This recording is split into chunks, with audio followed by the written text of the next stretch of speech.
once again welcome you all. Pray to God that He would bring in many new people, and in the upcoming years, so let's fix a target. So within this year, you have to bring a new friend. Introduce this English service to your friend, to your neighbors, people whom you know. So in this year, before this year gets over, at least one person you need to bring in, right? Okay? So keep this as a prayer request. Pray for them, pray for that friend, pray for that person. And before this year ends, let all these chairs get filled. So God will do great things in our lives, and we will look to the Lord all the time, and He will do wonderful things. So today's message is that many times we go after something. We run behind something. We go after something that we love the most, something that we admire the most, something that gives us a good sense and a good feeling. So we go after something, and while we go after something, we leave off something which we already have, right? Have you ever noticed this in your life? We leave something and follow something else. So totally everything changes. So a drastic change occurs in this process. So for an example, having something which you like the most, watch, a pen, a smartphone, accessories, a headphone, so anything, it can be anything. Okay, for this particular example, let's take a dress, okay? For girls, you choose whatever dress you want, just imagine in your mind. For boys, let's take a t-shirt or a shirt. Shirt is fine. So let's take a shirt. So that's a favorite one to you.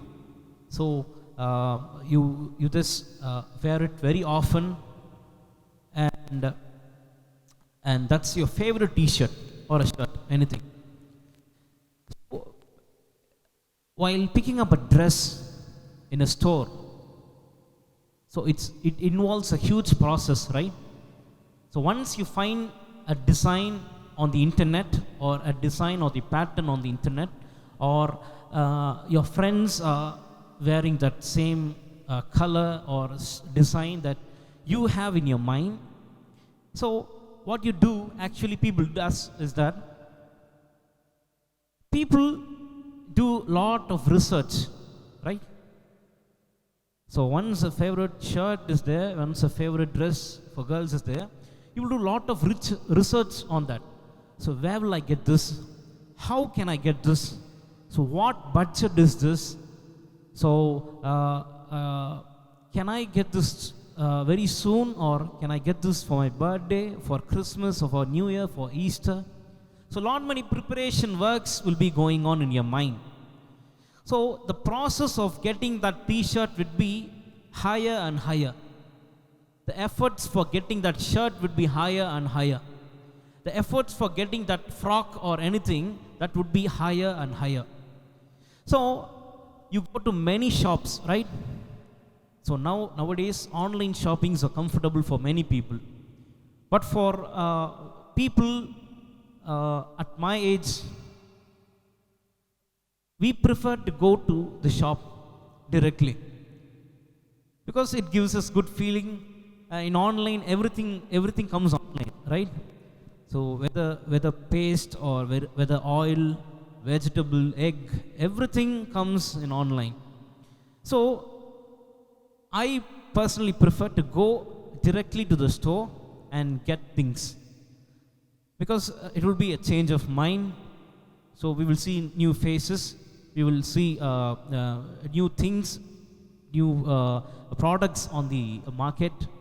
So while we sit at home and click the things, we won't get much, and we won't have any connection, any physical connection with the product or the shopkeeper. We won't have any talk, we won't have any good relationship with them. So I prefer to go to shop directly and get it. So once a favorite shirt or something, some design is coming out, we go to lot of stores. So in the recent times, there's a pant for boys, lycra, right? Lycra. It's something material which is stretchable. So it's the most selling product in this particular time, I think, if I'm not wrong. So that pant, once an ad has been put on in Instagram or in Facebook, these boys would take their bikes, they would go to that shop, and not only to that particular shop, but they will do cross checking and cross reference, right? Go to one store and you get the price, get the quotation or something, and he checks whether that price is right or it is too much high. So many shops he would go inside and search, and many designs he would search. And is there any offer or not? So is it a flat 50 or a flat 30? So everything comes in our mind. So a lot of research has been involved in this process for that one shirt or for that one pant. So let's take, you go to a store and you finally found your t-shirt that you have in your mind, or any frock that you have in your mind. So after getting it, how do you feel and what you will do? You will enjoy. You will wear it and enjoy. You? No idea. Sorry. No. After you get the product, the shirt or your favorite pant, lycra, anything, how would you feel and what you will do with that? We will wear that and we will show it to our friends. You see, this is a model that is on date today, and I'm the first person to get this, or I'm the foremost person to get that.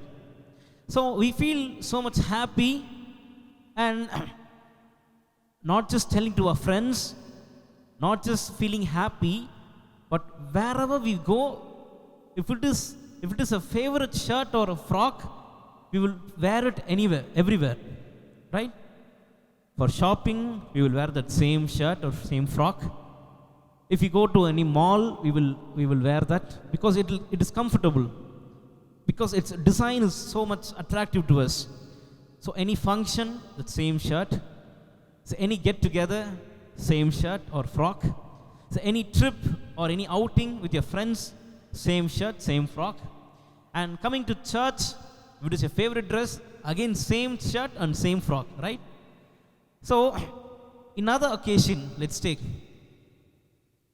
you're again going to a shop. This is 1 year, okay? This is 2023, whatever we saw just before. And coming to 24, let's take, this is another occasion, and you are again going to a shop to get a dress, because of Easter, because of your birthday, anything it can be. So you are searching again for another good product or another latest product or latest design or shirt, anything. So getting into a shop, you are searching for a good looking shirt, and you are asking the shop owner what designs have come this month or this week. So he pulls off all the shirts and cloths, and he puts it on the table, and you start to do your research work there, and everything is being placed before your eyes, and the time has been given to you to select or to choose the perfect match, perfect ones for you.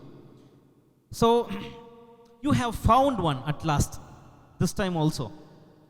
So this time also you go to a shop, you find a good design which is suitable for you, and a perfect shirt or frock. So you wear it like before. So previous year you wore something, right?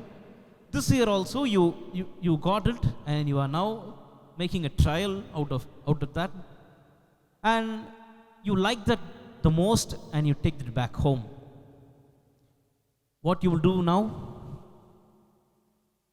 It's a favorite shirt, by the way. What you will do now? This year also you will wear the same same shirt, in the sense which you are getting this year. That shirt will be in every function, in every church programs, in every get together, as like before. You do the same process, right?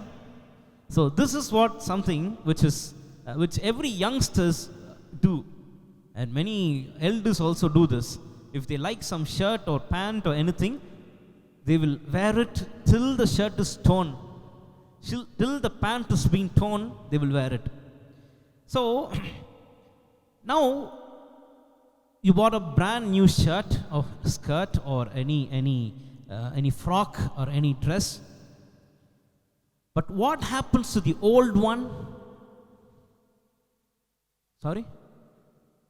Last year you bought a favorite shirt which was very favorite to you, and this year you got another different kind of design of dress, and you wear it to every function, every church program. What happens to the old shirt or old frock?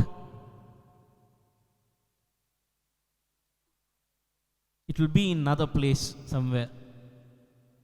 You will forget it. So it will be in some corner, right? It will be in some other corner of the house, or at the top of the slab, and people use it as a floor mat, right? Many homes people use their old clothes as their floor mat, and as a cloth to wipe things, as a duster, and a cleaning cloth. And you, especially all the mothers, what they do, they immediately tear that old shirt, and they will use it for their kitchen purpose, right? So in many avatars, this old dress gets into. So it takes many forms and avatars. So in 2023 it was a good shirt for you, and in 24 it became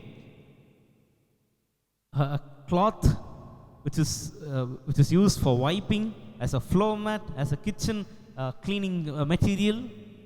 So why this changes happen inside of us? So why this change happen inside of us? You get my point? As soon as we receive a new one, the old one is out there.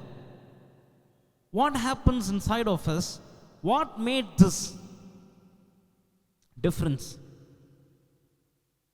The previous year, it was your favorite dress, and this year, it became your not so favorite one. What happened, or what made this change in your mind? You will forget that. Okay, we won't use that. Yeah. So last year, that same shirt was your favorite one, but this year it is somewhere in the corner. It's put up somewhere. So the reason why this huge changes happen in a house or in a mind is that the new one attracts us more than the older one, right? It fades away, or we will get bored of wearing the same dress everywhere. So people would be telling, hey, why all the time you're wearing the same dress, man? Can't you change any good dress? So some people will wear shorts wherever they go. So I have seen people, for shopping they would wear shorts, trousers. For family function they used to go like that. For any church events, even then they would go in the same way. Any cricket match or football match, even then they used to go with the same trousers and shorts. So the reason why we are not so concerned about that older one is that it does not attract us as like before. So this is the reason. So in life, this applies to all our lives. So in life, we see we do have several things, several incidents similar to this shirt example, right? Favorite thing in the previous year gets older in this year. The very costly thing in previous year 2023, and in 2024 it became an older thing, not so special one, not so precious one. So we soon forget how that shirt was before, how it was comfortable to you, so how it was, how it added beauty to you, to your appearance, and how good its finishing was, and how good its design was. So we many a time forget things intentionally or unintentionally, right? So whether intentionally or unintentionally, we put that older dress aside, forgetting all its benefit which we got the previous year. So basically, it is the human nature to forget things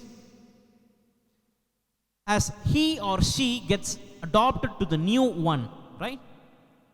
So no child or no youngster will feel bad after getting upgraded in their college or school. So now you people might study around like 11th, 8th, 6th, 7th, something, some standard. So while you were studying the previous year, so whatever, let's take example, a person is studying 11th standard. He won't feel, oh, I lost my 10th standard. No. Once he is upgraded, he feels lucky, he feels blessed. He tells, thank God, I passed this 10th. I don't want to do any kind of hard studying in this year because I'm upgraded. I'm grown up now. So in the same way, the previous things, the previous years or the previous shirts or any clothes that we get, anything, for example, we forget that. We cling on to the newer ones. So we see, but on the other side, we see people most of the times not just forgetting things or the benefits of what they got from any objects or for anything that they got benefited. But on the other side, we see people forget each other, right? People forget each other. People forget the person who helped them previous year. They forget their support, how they supported them. They forget the gains that they got from their peer people, their protection. So people not just forgetting old things, but people who helped them in some way or the other. When new people add on to their lives or they explore new people in their lives, they soon forget the older ones. This happens to all the friends group. So unless and until you change your school, no one will forget you. Once you change your school or your location or your college, your home, hardly one or two people who are so faithful and close and have very good communication with you, only they will call you and ask you. All the others will forget you soon. So they will forget your help. So you would have done so many great things. You would have supported them. Out of you, they would have got many gain and benefit. But soon after the new ones come inside, the older ones slowly faded away. It gets faded away. So forgetting things are fine, but it's not a serious matter. So he forgot the things which was beneficial for him in the last year. That's fine. We all used to do that. We all used to forget that.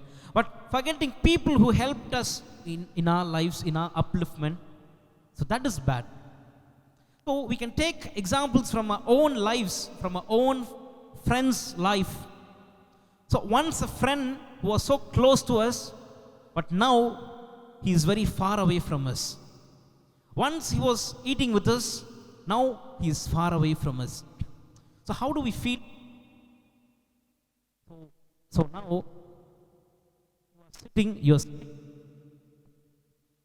now you were sitting with your friends and eating in your school. Just imagine.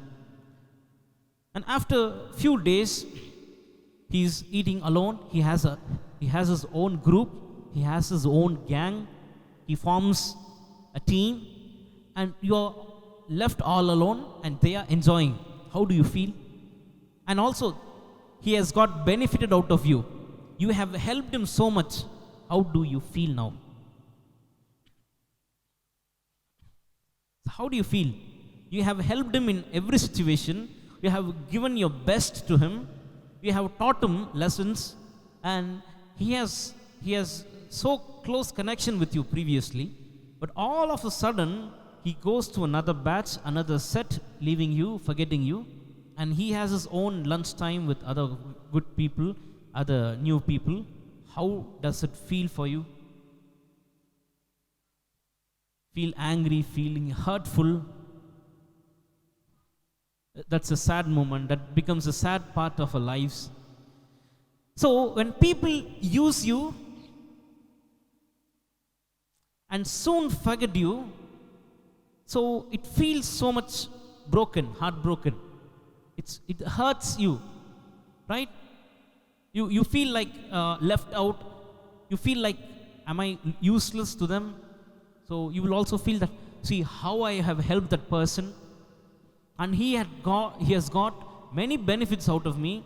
He has gained many benefits out of me, but still this person hates me, and he finds another group, another good friends for him, and he is leaving me alone and enjoying. So what I have done to him? So what was the mistake done by me? So all these things you would get into your mind. So that situation and feeling that only you alone can give it meaning, right?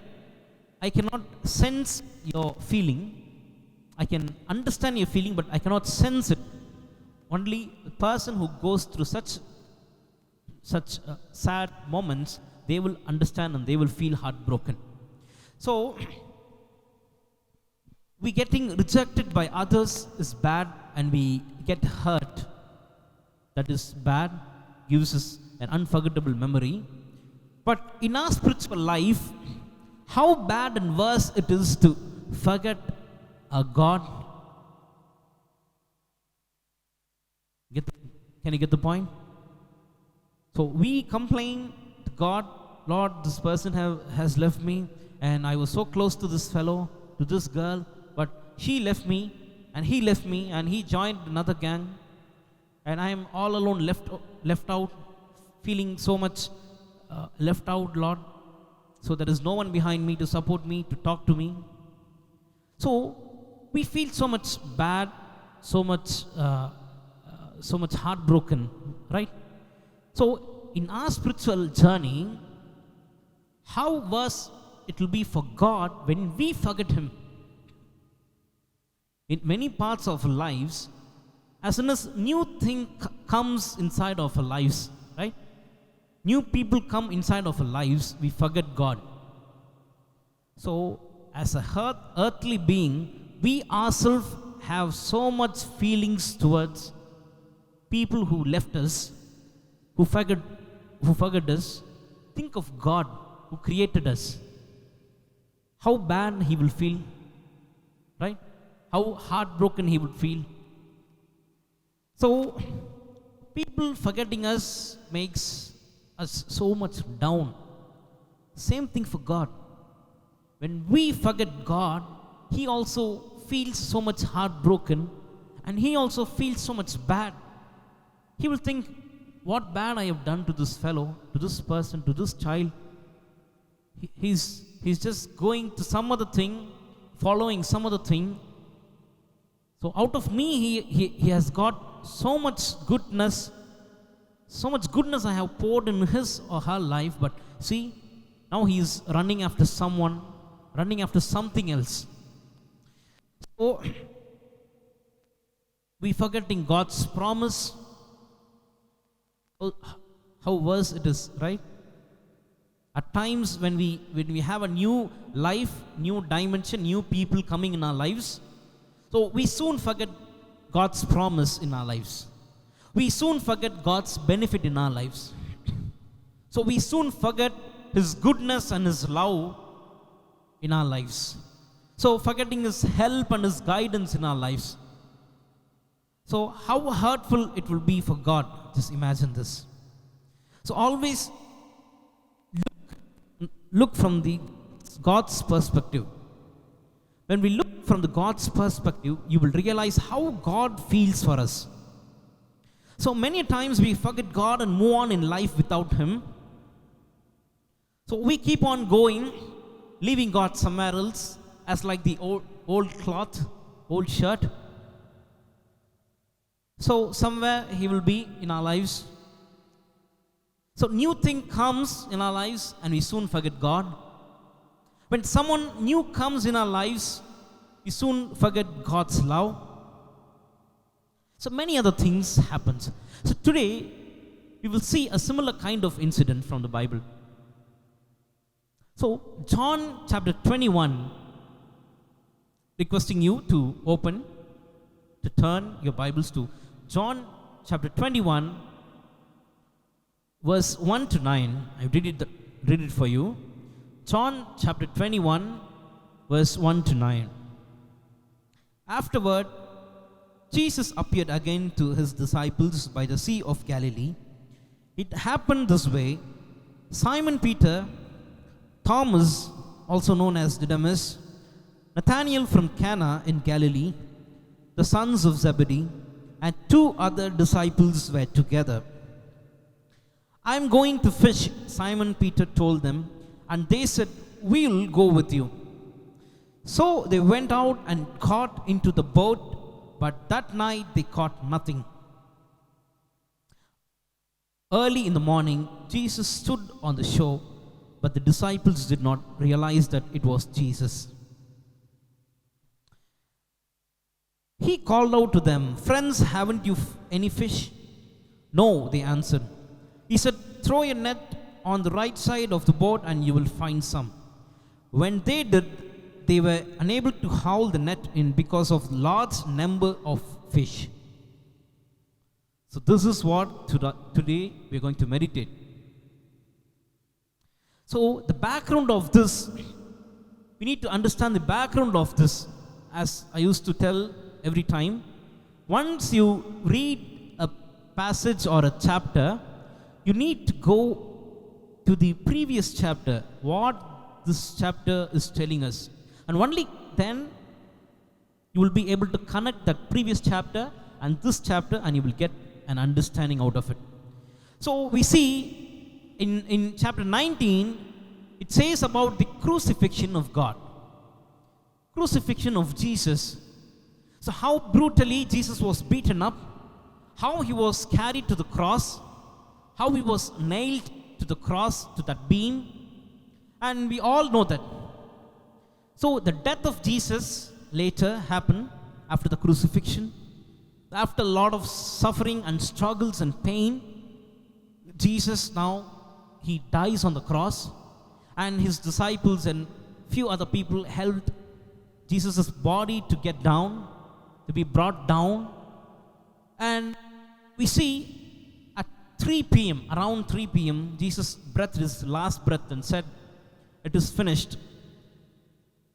And we see Jesus died on the cross.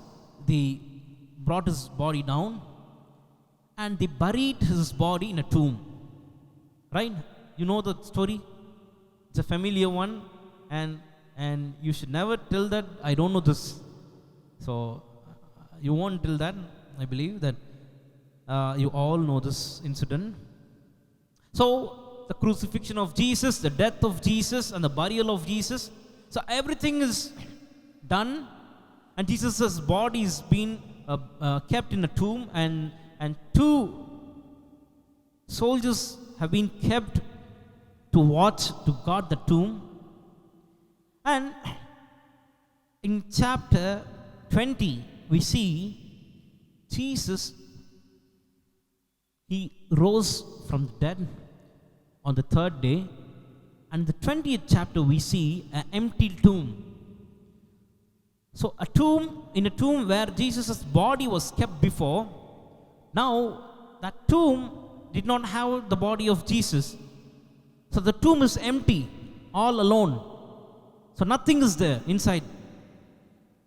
And after Jesus rose up from the dead, he appeared to Mary Magdalene. So he appeared to Mary Magdalene and he strengthened her faith, and she ran and told to other disciples. And in the next part we see Jesus appears to his disciples. So Jesus appearing to his disciples there, and after that he appears to Thomas. Thomas, you all know, an apostle of Jesus Christ, who traveled from Jerusalem to India, and he died here. That Thomas, Jesus appeared to Thomas, and later he appears in another place. So this is what we are going to meditate today. See, Jesus' promise to his disciples was that I will die and I will be raised up on the third day. I will come on the third day. So that was Jesus' strong statement all the time. So the disciples' state of mind at that stage in chapter 21, it says that they soon forgot what their master, what Jesus told them. They thought that no chance of Jesus coming or rising back again. So they lost their hope, they lost their faith in Jesus. So they thought to themselves, how could this be possible? How can a dead person come?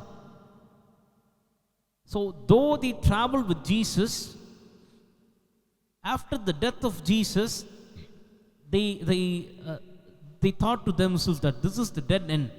That's it. Jesus is not going to come. He is not going to rise up again. So we see he first appears to Mary Magdalene, then to his few disciples, then to Thomas, and only now he comes to chapter 21 and something happens here. So John chapter 21 verse 1 to 6 we read. I'll explain that for you. Verse 1, it says, afterward Jesus appeared again to his disciples by the Sea of Galilee. It happens this way. Simon Peter, Thomas also known as Didymus, Nathanael from Cana in Galilee, the son of Zebedee, and two other disciples were together. Verse 1 and 2, it says that Jesus not only rose up from the dead, he appeared to Mary Magdalene, and then he appeared to few of the disciples. And then he appeared to Thomas, and he appeared to this particular people, these disciples. So we see Simon Peter, Thomas, Nathanael from Cana in Galilee, the sons of Zebedee, and two other disciples were together. So here we can clearly see that few disciples were present in this place. So in the third verse it says that, I am going to fish, Simon Peter told them, and they said, we will go with you. So they went out and got into the boat, but that night they caught nothing. We already know that Peter was a fisherman, right? He was a fisherman. His profession was fishing. His occupation was fishing. So he had a boat, he has his own net. So he had everything, and he was a good sailor or good fisherman. And we see here, Jesus appears again to these people. Simon Peter, one day he stood up, he said to his other disciples, few disciples, he told, I'm going to fish. I'm going to catch fish. I'm going to do fishing. As Simon Peter said this, the few disciples with him, they also told that we will also come with you. We will also join you. So Simon Peter and few other disciples, they got into the boat. Probably must be the boat of Simon Peter himself, and the nets would have been Simon Peter himself. So the boat and the nets were Simon Peter's, probably, if I'm not wrong. So that could be a possible one. As like the previous times, Peter and his team, the few disciples, they took their boat, they cleansed their nets, they just put their boats on the water, and they traveled inside. As like the other times, so we already know that Peter was a well-known person who knows the route of the lake of Galilee, and he is a fisherman basically. So he knows when to go in, when to fish, when to do things. So he went, but that night Peter and his team, they caught nothing. Not even a single fish was caught in Peter's net. So early in the morning, so we see Peter and his team working throughout the night. And throughout the night, they didn't get any fish in their nets. And early in the morning, verse 4, it says, Jesus stood on the shore, but the disciples did not realize that it was Jesus.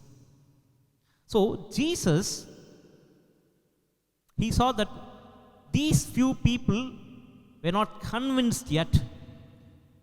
They did not see the resurrected Jesus. Peter and his team, they were left alone. So Jesus thought of coming and visiting them. As Jesus stood on the shore, these people were so much tired, in nets all night working and searching, did what not. So every kind of skill used on the lake or on the sea, but caught nothing. We see Jesus was standing on the shore, on the lake shore, but these disciples did not realize that it was Jesus. So the lake of the Sea of Galilee, or the lake, once, just imagine this, early in the morning, so that's a seaside or a lake side. So around the lake, boats would be there, nets would be there, and a group of team or a troop would be there. They will be pushing inside the boat, right? Pushing the boat inside the water. But see, a person is standing on the shore. He has no boat. He has no nets on his hand. He has no troops. He has nothing in his hands. All alone, a person is standing there. So these disciples did not realize that it was Jesus. So early in the morning, who comes to that place? Fishermen used to come to that place. So they bring in fishes and they used to wash their nets, put back their boats on the shore, and they used to carry for trading. But a person is standing on the shore doing nothing but simply standing there.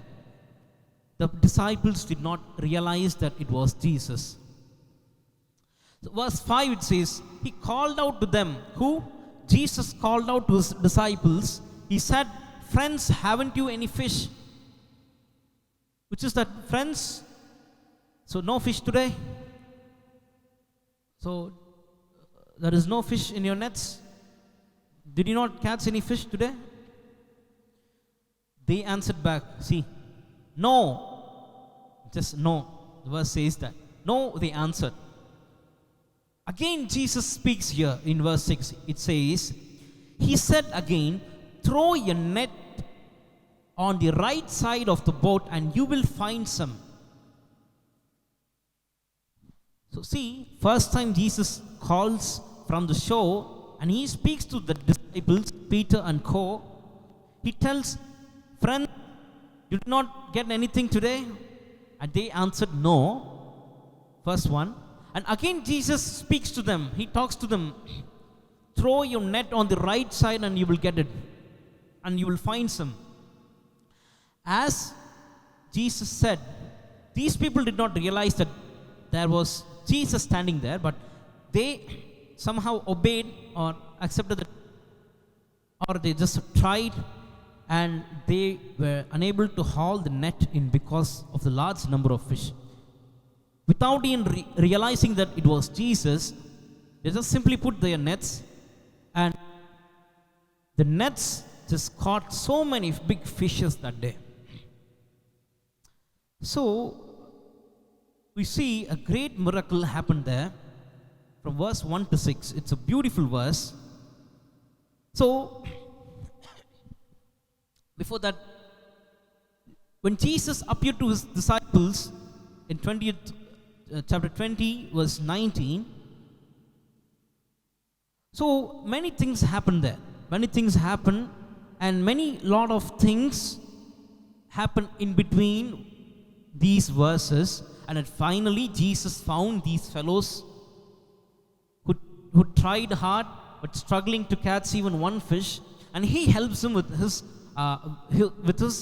words, with his idea. And we see verse 4 and 5 very clearly.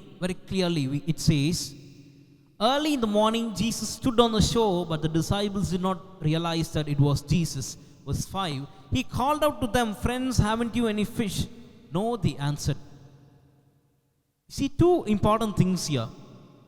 Very important things here.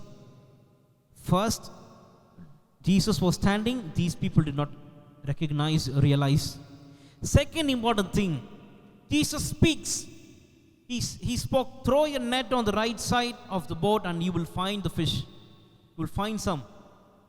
So for Peter, just listen to this very keenly, very minute details here. For Peter, this is not the first time. This experience was not the first time here. So in Luke chapter 5, I would like you to turn to Luke chapter 5, verse 1 to 7. I'll just simply read that for you. It's very long passage. It says, Jesus calls his first disciples. Luke chapter 5 verse 1 to 7. It says, one day as Jesus was standing by the lake of Gennesareth, which is also called Lake of Galilee, or Sea of Galilee, the people were crowding around him and listening to the word of God. He saw the water's edge two boats left there by the fishermen who was washing their nets. We see two people were washing their nets there. So the one belonging to Simon, he asked to put out that boat a little from shore, and he said that, and he started to speak to the people from the boat of Peter. When he had finished speaking, he said to Simon, put out into deep waters and let down the nets for a catch. So this incident was not the first time for Peter. So already Peter had a similar kind of experience before. In verse 5 of Luke, Simon answered, chapter 5 and verse 5. Simon answered, Master, we worked hard all night and haven't caught anything. But because you say so, I will let down the nets. And you all know the end of the story or this incident. Peter obeyed God's voice, Jesus' voice, and he got so large number of fish that day, right? So a large number of fish, so that he waved to the other boat, his partners signaled to his partners, and they also joined in catching the nets. So the net was about to get broken. So here, coming back to John 21, verse 1 to 6, the same incident, a similar kind of incident happens.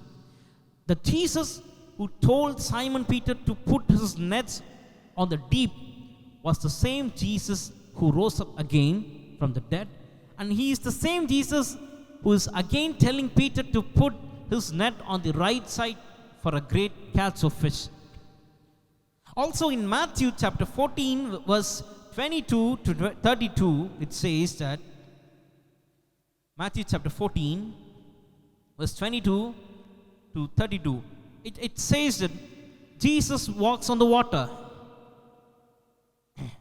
So immediately Jesus made his disciples to get into the boat, and Jesus did not go along with his disciples. He went very late, and at night, as these disciples were inside the boat, they saw a ghost kind of thing which was walking on the waters, and they were afraid and terribly shouting at that ghost, frightened looking at that ghost, and Jesus telling his disciples, see, that's not ghost.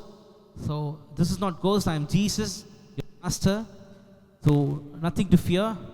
And here, Peter was the first person who said to Jesus, Lord, if it is you, I will also come.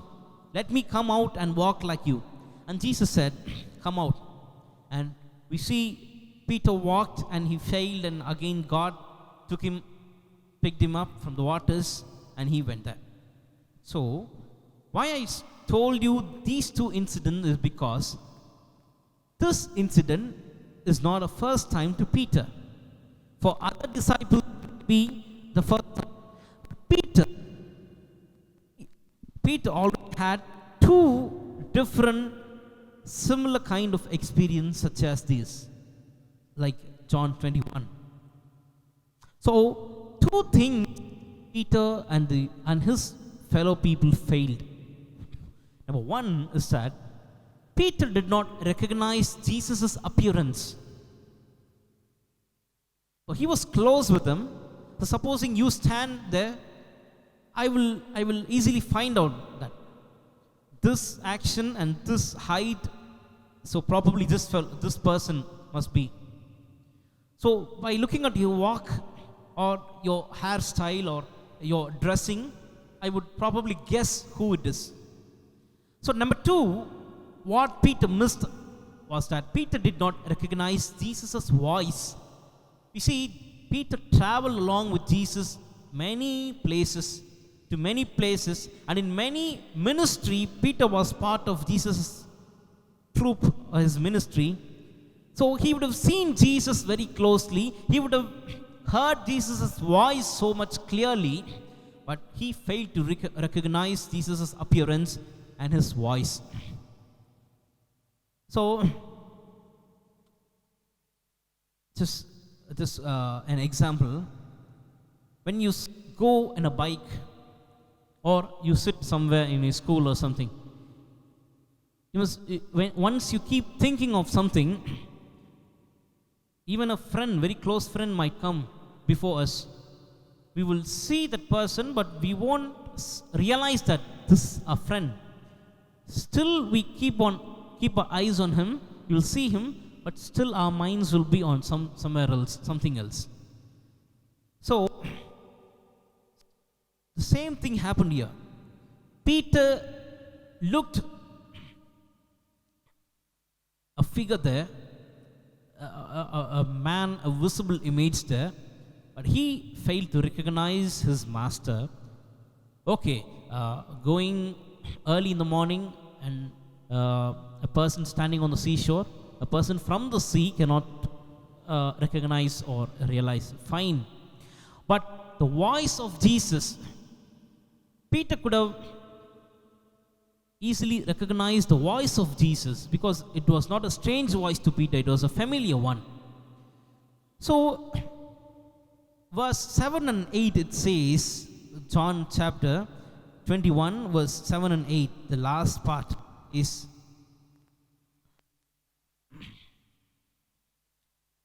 so it's a wonderful thing happened here. And one of the disciples answered something here. Then the disciple whom Jesus loved said to Peter, "It is the Lord." As soon as Simon Peter heard him say, "It is the Lord," he wrapped his outer garment around him, for he had taken it off, and jumped into the water. The other disciples followed him in the boat, towing the net full of fish, for they were not far from shore, about 100 yards. When they landed, they saw a fire of burning coals there, with fish on it and some bread. We see on the verse 7, then the disciple whom Jesus loved, which is nobody else but John, the apostle and evangelist. So it was John who recognized Jesus and his voice. He said, "It is the Master. It is the Lord who is standing there." The dead Lord is risen again, is risen, and he is the one who is standing on the shore. He is the one who is helping us. So see, Peter's faith came back. Once he heard that, and once he recognized and realized that his master is standing there, his faith came back. He recognized Jesus. He wrapped his garment, jumped into the water, and he sailed, or he swam and reached the shore. So two important things to learn from today's message. So two important things. One is that Jesus, he comes behind us. So no matter where we go in our lives, so no matter we come apart from him and sail on somewhere else, we go how much distance we want, it doesn't matter to him. But he, our master, the Lord Jesus, he comes behind us. So he's not a God who leaves us. Okay, you left, you do not have faith, right? So I'm not coming to you. No, Jesus comes behind us. And number two, the important thing which we can learn from today's message is that Jesus, he waits for us. So verse 5 itself, Jesus said, "Friends, haven't you any fish?" Till that time, they did not realize or recognize. So Jesus did not come out of the shore telling that these people did not recognize or realize me. Why should I wait for them? So he waited for them till they realized or recognized his appearance and his voice. So today, we may be far away from Jesus, sailing in the boat, so going inside the sea or lake, trying to do things on our own, without realizing that there is Jesus who is standing, who comes behind us, who is standing there, who's waiting for us.